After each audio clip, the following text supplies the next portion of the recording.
Pemeran utama perempuan terbaik diberikan kepada Sheila Dara Aisyah dalam film Sore.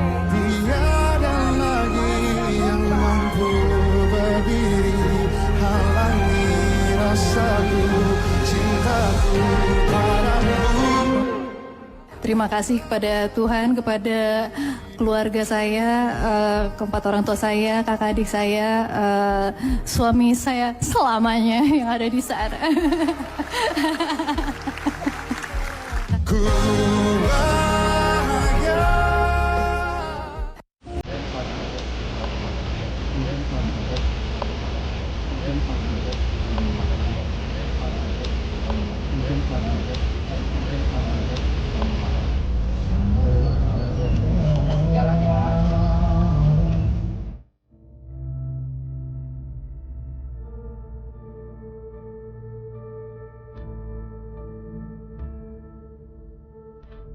Innalillahi wa inna ilaihi roji'un.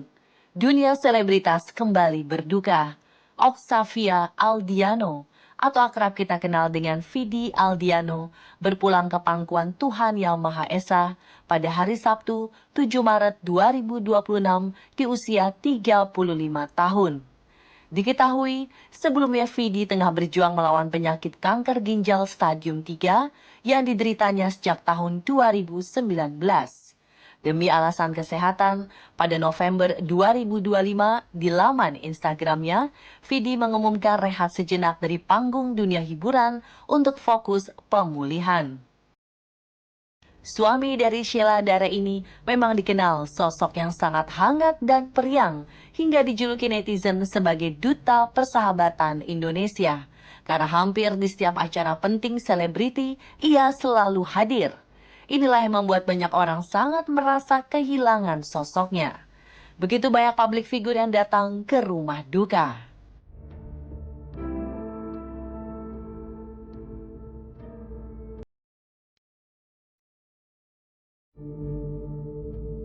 Hingga ke pemakaman di TPU Tanah Kusir pada Minggu 8 Maret 2026, meski hujan, mereka tetap setia menemani Vidi hingga dipeluk oleh alam. Para kerabat dekat pun menggunakan pakaian warna biru, di mana menurut salah satu sahabat Vidi, penyanyi status palsu tersebut menyebutkan sesuai Feng Shui, biru adalah warna keberhasilan dan keberuntungannya.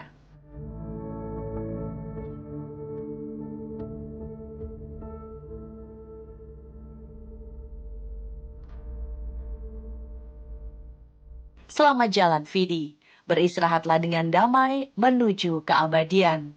Karyamu, suara indahmu, canda tawamu akan selalu menjadi kenangan terindah selamanya.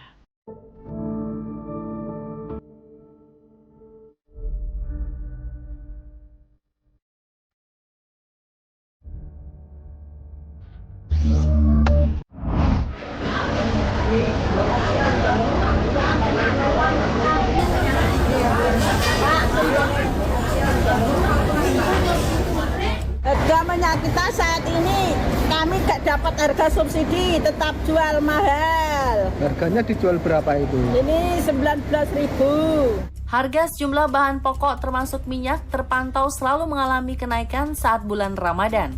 Harga minyak goreng rakyat, minyak kita, yang sebelumnya berkisar Rp16.000 hingga Rp18.000 per liter, naik menjadi Rp19.000 hingga Rp20.000 per liter. Sementara kemasan 2 liter naik dari Rp34.000 menjadi Rp39.000. Kondisi ini tentu saja dikeluhkan oleh pedagang dan konsumen. Ya naik sekitar 50-an lah ya. Per jeligennya itu ya. Ya kesel ya namanya ibu ya gimana ya. Membaginya itu jadi menipis sekali, bingung. Yang seharusnya masuknya kemana, masuknya jadi ke minyak. Malah ya protes lah Kak, kalau bisa orang kecil mau protes bisa apa sih? Ya iyalah nggak usah mahal-mahal banget, yang standar aja gitu. Ya 12.000 aja. Bilangin Pak Prabowo-nya. Tadinya dari 16 sekarang 20. Kalau untuk kecil ya seharusnya di dalam Ramadan ini jangan terlalu pesat lah naiknya gitu, biar orang yang belanja itu nggak terlalu membebani rakyat kecil gitu, kasihan. Turun juga minyak ya harus, jangan sampai segitu. Harusnya ya jangan sampai 40 gitu kan, maksimal paling 30, 35. Biar rakyatnya nggak kesusahan nyari minyak.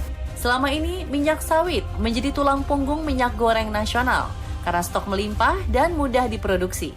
Tapi di balik dominasi ini tersimpan masalah besar seperti deforestasi besar-besaran, hilangnya habitat satwa liar, hingga bencana alam.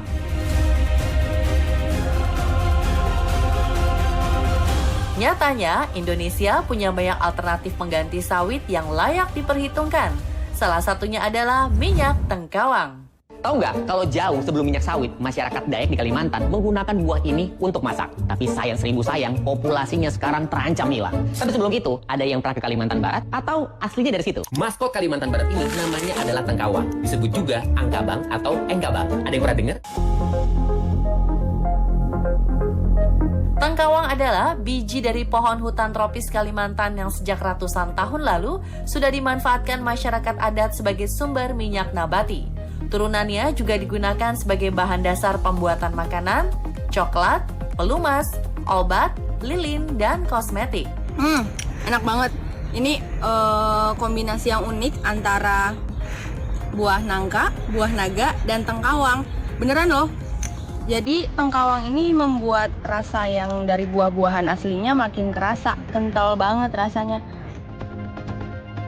Tengkawang sendiri berasal dari biji buah pohon meranti merah.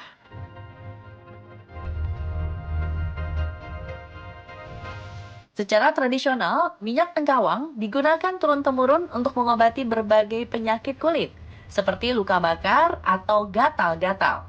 Proses pembuatannya juga menjadi sebuah ritual yang diwariskan turun-temurun. Dari sinilah muncul sebutan tengkawang sebagai emas coklat dari hutan Kalimantan.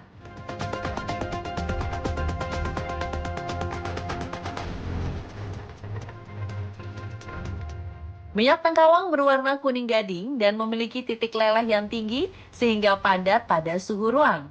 Sifat ini membuat minyak tengkawang lebih stabil dan dapat disimpan dalam jangka waktu lebih lama. Minyak tengkawang kaya akan asam stearat dan asam oleat dalam kadar tinggi, serta diperkaya vitamin E dan fitosterol yang baik untuk kesehatan kulit dan pangan.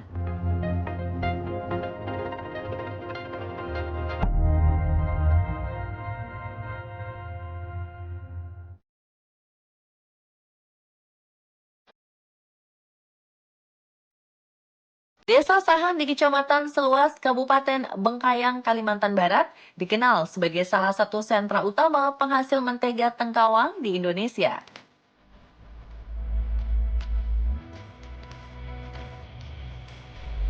Saat musim panen, warga mengumpulkan buah tengkawang yang jatuh, kemudian diolah menjadi mentega dan minyak tengkawang.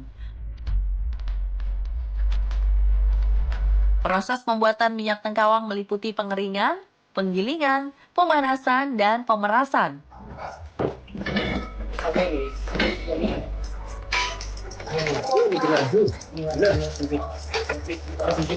Hasil perasan ini kemudian didinginkan hingga memadat dan menjadi mentega tengkawang. Produk mentega dari Desa Sahan sendiri telah menembus pasar ekspor seperti ke Prancis, Belanda, dan Korea Selatan. Sifatnya melembabkan dan aman untuk kulit sensitif membuat mentega tengkawang dimanfaatkan sebagai bahan baku industri kosmetik. Sementara itu, teksturnya mirip cocoa butter menjadikan mentega tengkawang sebagai bahan baku industri coklat dan makanan premium. Mentega ini juga digunakan sebagai bahan produk farmasi dan herbal karena bersifat anti-inflamasi.